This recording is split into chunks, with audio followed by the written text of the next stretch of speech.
Hi, I'm Ken Howard, and welcome to the Gay Therapy LA podcast.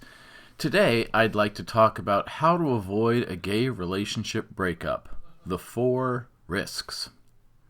So, as a psychotherapist and life, career, relationship coach specializing in gay men and gay male couples therapy for over 29 years now, I've worked with so many different kinds of ages and nationalities and ethnicities and backgrounds of gay male couples. You could say I've made a study of it, and I have taught a course on couples therapy for the Suzanne Dworak Peck, the major donor of the school, the School of Social Work at the University of Southern California, where I'm also an alumnus, for their graduate MSW, Master of Social Work students. And in that course, we study various evidence-based practice models for couples therapy. So those are the techniques that are shown through formal research to have positive outcomes for clients. It's not just kind of shooting in the dark. They do research on therapy methodology, and they measure which ones had symptom reduction or problem resolution, and that's what's known as evidence-based practice. Not everything a therapist out there in the world can do is evidence-based, such as, my criticism of the sex addiction model, the porn addiction model, and some of these more modern things, but evidence-based practice. And one of these several evidence-based practices that we teach in the course about couples therapy for everybody, not just gay men, is called the Gottman Method, and it's Gottman. And that was pioneered by the husband and wife mental health professionals team and researchers on couples therapy, Dr. John Gottman and Dr. Julie Gottman. And some of this is summarized in the textbook that I use for the course at USC called the Clinical Handbook of Couple Therapy, that outlines these different evidence-based practices in a very academic and clinical way. So Dr. John Gottman has taught a now classic structure for understanding what drives relationships in terms of what makes them thrive, but also what undermines them, and sets them on a course for divorce in marriages or breakups and other kinds of relationships. And he calls them the 4 Horsemen of the Apocalypse. And that's a biblical reference from his perspective as an Orthodox Jew, mixed with his standing as one of the foremost researchers on couples from his headquarters of the Love Lab in Seattle, Washington, in the United States, in his appointment with the University of Washington. And Gottman describes the dreaded 4 horsemen that threaten a relationship as these. Defensiveness is number 1. Criticism is number 2. Stonewalling, number 3. And number 4 is contempt. So if any one of these is present in your relationship out of proportion to more positive traits, such as sharing life dreams together, your relationship could be on a collision course for ending, according to Gottman. So let's look at each of these 4 in turn in the special context of gay men's relationships and discuss some alternatives to protect and improve your relationship instead. Shall we? Okay. So number 1, defensiveness. In an argument, you're not on trial. Discussing a problem or impasse in your house is not a formal legal proceeding, and it's not about proving to some invisible judge that you're right and your partner is wrong. Responses to your partner's statements that begin with a contradiction, such as, "No, I don't," or "I don't do that at all. That's crazy. If I do that, it's only because you made me that way." How many of us have said things like that ourselves to our own chagrin or had it directed at us? And those kinds of statements aren't going to get you anywhere. Being invested in invalidating your partner's statements, even if you disagree, instead of hearing them out, again, even if you disagree, is dangerous to relationship health. Gay men can be especially attuned to defensiveness because without always knowing it consciously, In general, we have had to defend who we are against critics for a lifetime. We still do. And it varies from state to state in the United States, and it varies from country to country or region to region. But in general, we know from defensiveness, us gay men. So for each of these, I'm going to offer you this. What's the alternative to defensiveness? Now, unlike the anti-gay rhetoric and abuse, when it comes to our partner, we want to welcome their feedback. Let them say their piece, get it off their chest. See if you can find any part of what they are saying that you agree with. Even if you want to rush to defend yourself, do the opposite. Attempt to meet them in a place of collaborative discussion and healing. Try to repair, as Gottman says, the breach of agreement that you currently have. Say things like, tell me more about this. Why do you feel this way? Ask for clarification. When you say that I do this, do you mean all the time or at certain important occasional times? See if you can kind of be like me, play therapist with them. Tell me about how you felt when I did that. Why was that important to you to talk to me about? Try to validate what they're saying, just so you hear their side in detail. You seem upset. What about this is upsetting you? Now, rather than engage in defensiveness, try to just focus on a neutral exploration of your partner's feelings to understand them. Help them to feel heard, even if you have to ultimately disagree with what they're saying, which is not the same thing as defensiveness, but to hear them in greater depth so that they feel heard and understood. And then you can have a more reasoned and considered response, and not just an initial reaction. Number 2 is criticism. Gay men have been victims of heavy criticism their whole lives, often being told by some factions that we are sick or bad or wrong or inferior or undeserving or unwelcome. But in partner relationships, Gottman teaches that criticism gets you nowhere. You're such a selfish lout, or you wouldn't know hard work if it bit you on the butt, or any of these harsh, broad, blanket, aggressive statements that make a negative declaration about the other person, particularly if it's global. You never do anything around this house. You're always such a lazy sack. These words that are global, always, never. It doesn't leave any room for a nuanced discussion of some kind of problematic behavior. That's criticism. Now, what's the alternative to that? Gottman would say, start with an I statement. I've been very tired lately with work and all this travel, and I'd really like for us to talk about finding a way that we can share these household chores more equitably. Or, when you speak to me like that, I feel demoralized and I feel that I don't want to be around you. I'd like to talk about how we're both communicating and see if we can do it differently. Think of a finger that you're pointing at them, then point it back to yourself and describe what you are and what you feel, not what they are. Add in conditional phrases. There are times when I think you drink too much at parties and you don't realize how loud you're being. I feel embarrassed when you talk too loud in front of all our friends, or when alcohol makes you get too attitudey with others in what you say. I'm wondering if we could talk about that and try to find some ways to avoid that the next time we're out at a party. Number 3 is stonewalling. I don't mean about the famous Stonewall uprising at the Stonewall Bar in 1969 in New York City. That was really the start, sort of. There's historical debate about that. But that was certainly a landmark event in the history of gay rights in America and really worldwide. That was great. This kind of stonewalling that we're talking about now is the bad kind. It's about putting up a stone wall between you and your partner, figuratively, and it leaves them as if they're talking to a wall rather than talking to a person. A person's voice, namely your partner, can't get through a stone wall.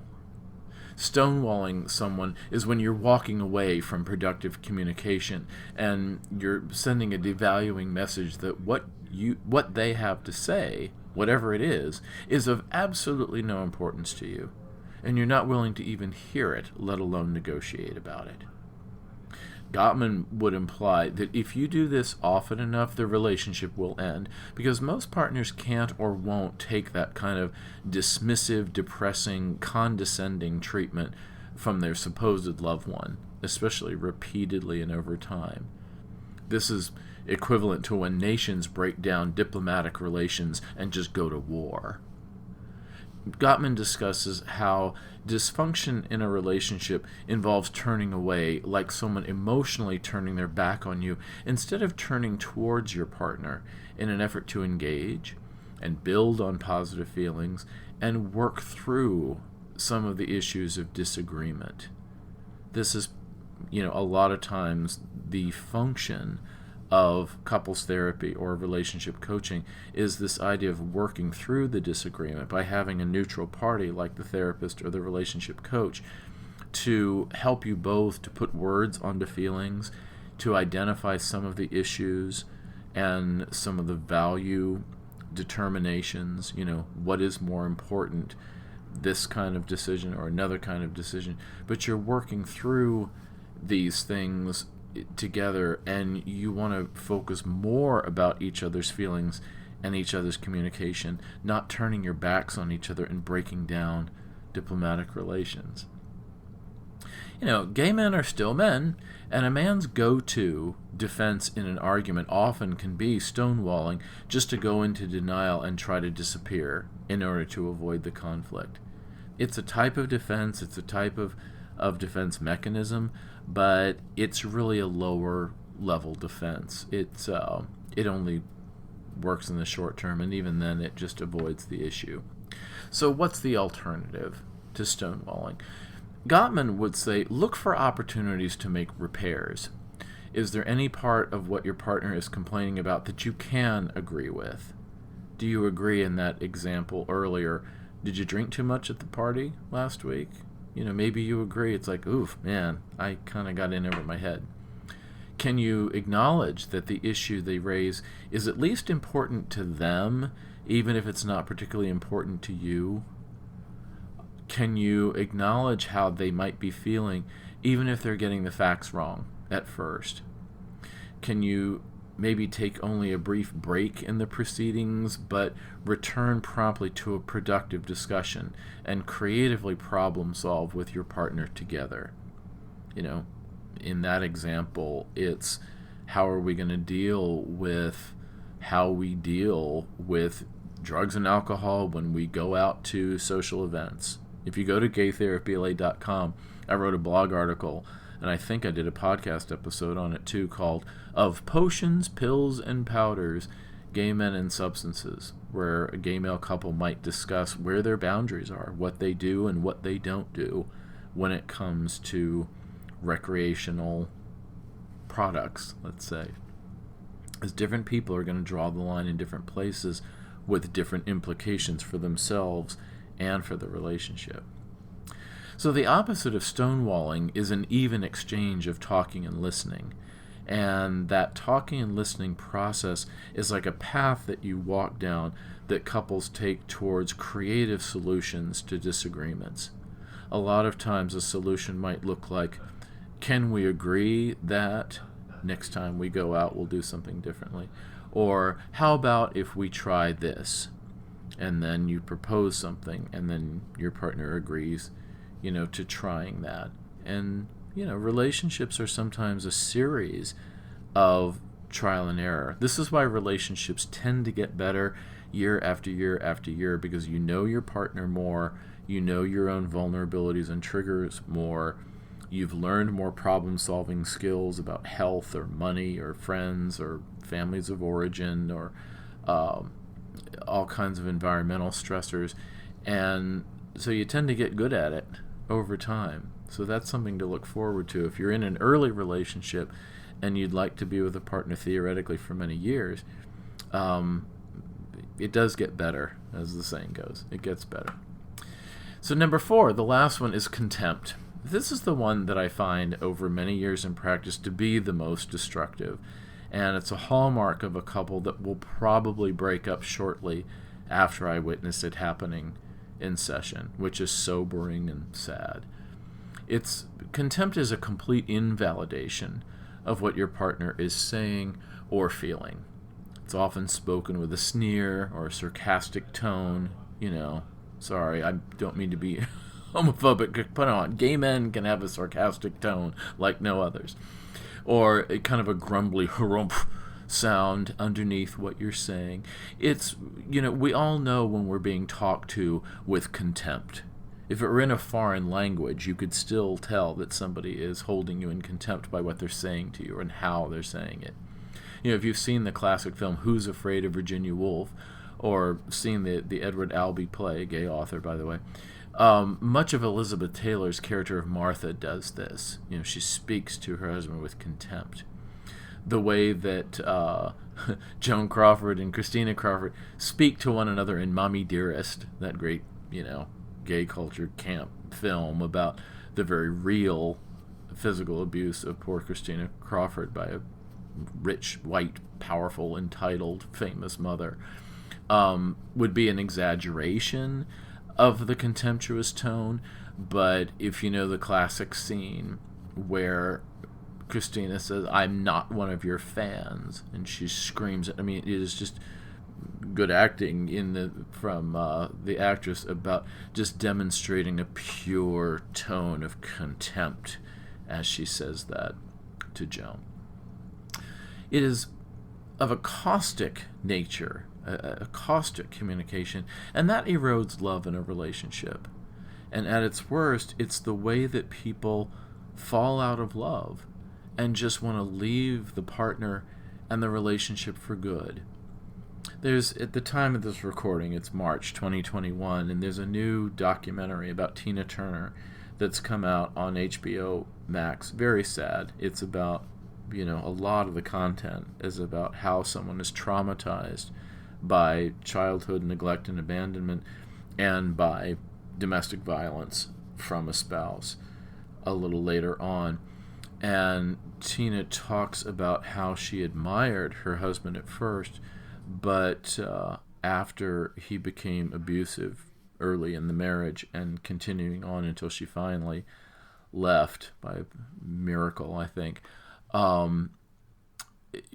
she said it's really falling out of love, that she used to admire him, but she certainly didn't by the end. The caustic nature of how contemptuously, and in that case violently, torturously violently, he treated her. Any love that was there really turned into a temporary hate and then ultimately a form of forgiveness. So that's maybe a strong example, but contempt and that caustic attitude and communication with your partner is an indication you don't want to be in that relationship.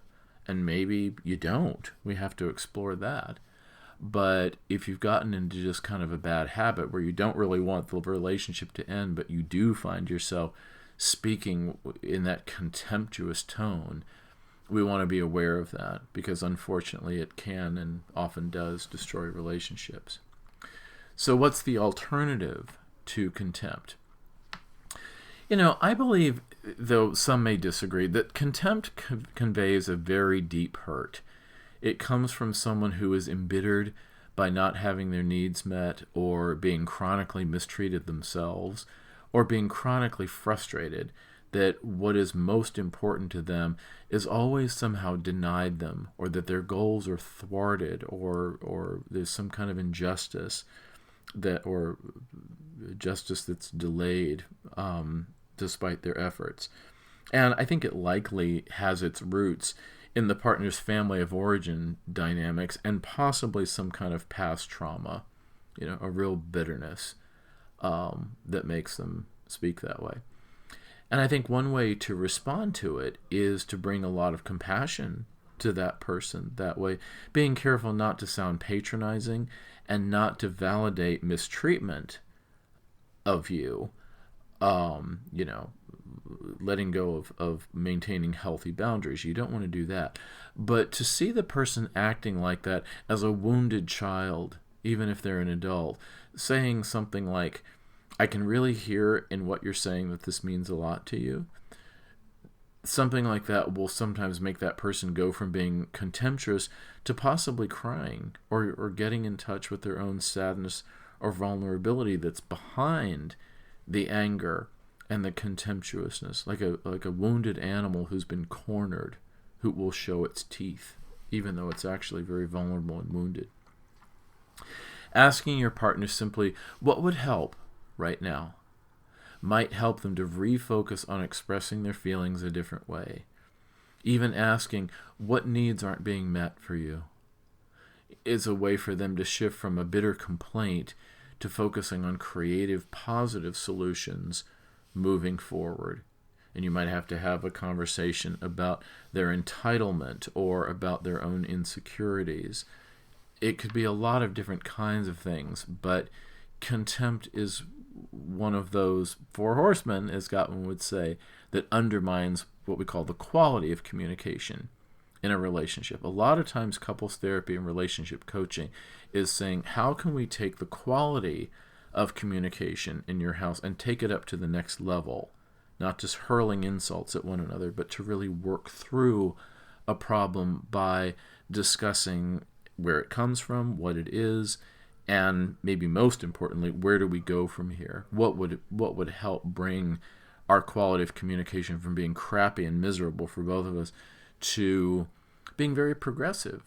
I've seen couples do this, and it makes them a lot happier, sometimes for many years to come. It's like swimming. You learn the skill of good communication with your partner, and that tends to serve you many years after your investment, and I understand it's an investment in your therapy or your coaching.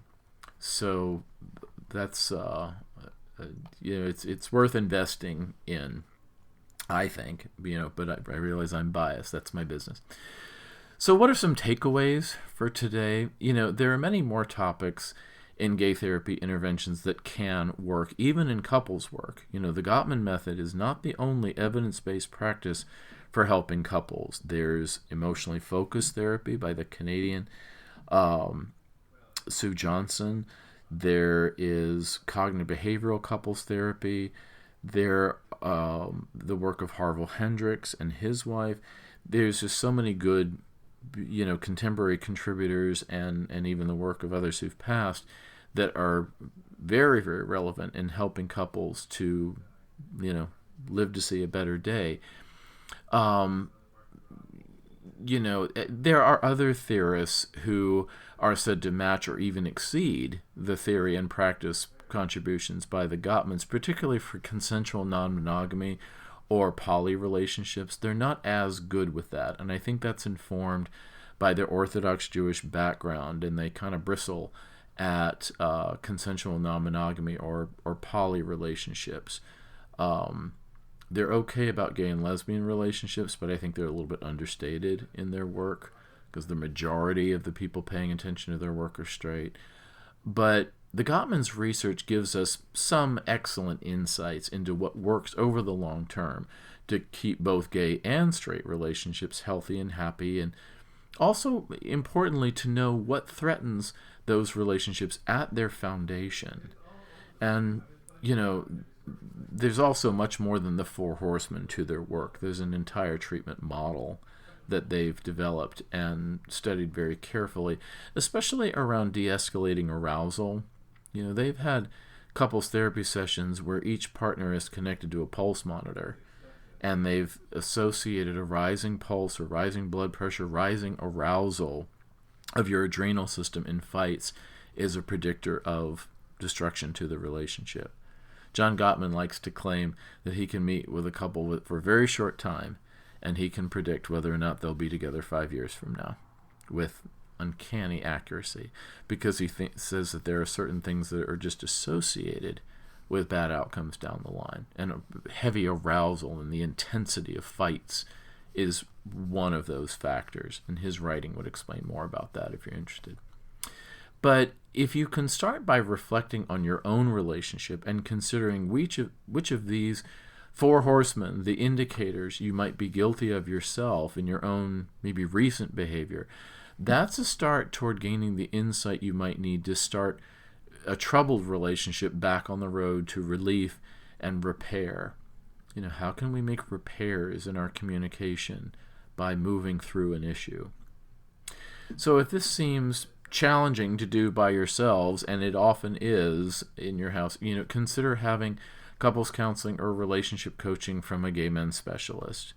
This model and others that research has shown to be effective could help you to preserve or even restore the relationship that you want. So if you're interested in something like that, please consider services from us at Gay Therapy LA with me or with my associate. Everything right now is on Zoom before we reopen the office after the pandemic. And I work with couples locally in Los Angeles, Southern California, or I also provide coaching, which is a different kind of model. There's a discussion we always have about what is therapy and what is coaching. They overlap somewhat, but legally and ethically and practically, they are different services that we offer to guys in other states or even guys overseas in other countries.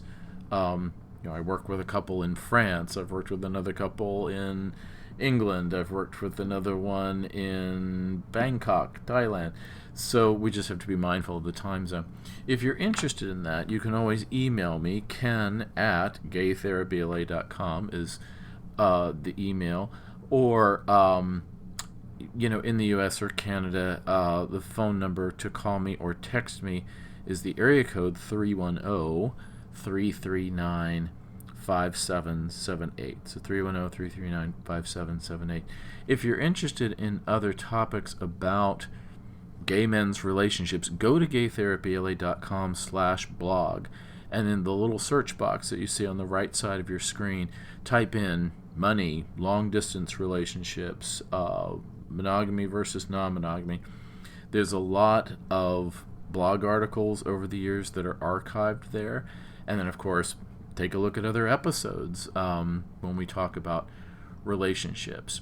And the last thing is I'd like to spread the word. If you've liked the podcast, many of you have been emailing me, and if you're so nice to say that you're enjoying it, please leave a review if you have a chance, or tell your friends. We want to spread the word and get these episodes out there as much as we can to other people.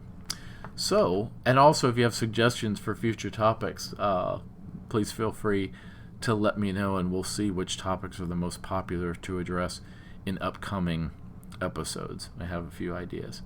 Thanks. I'll see you next time.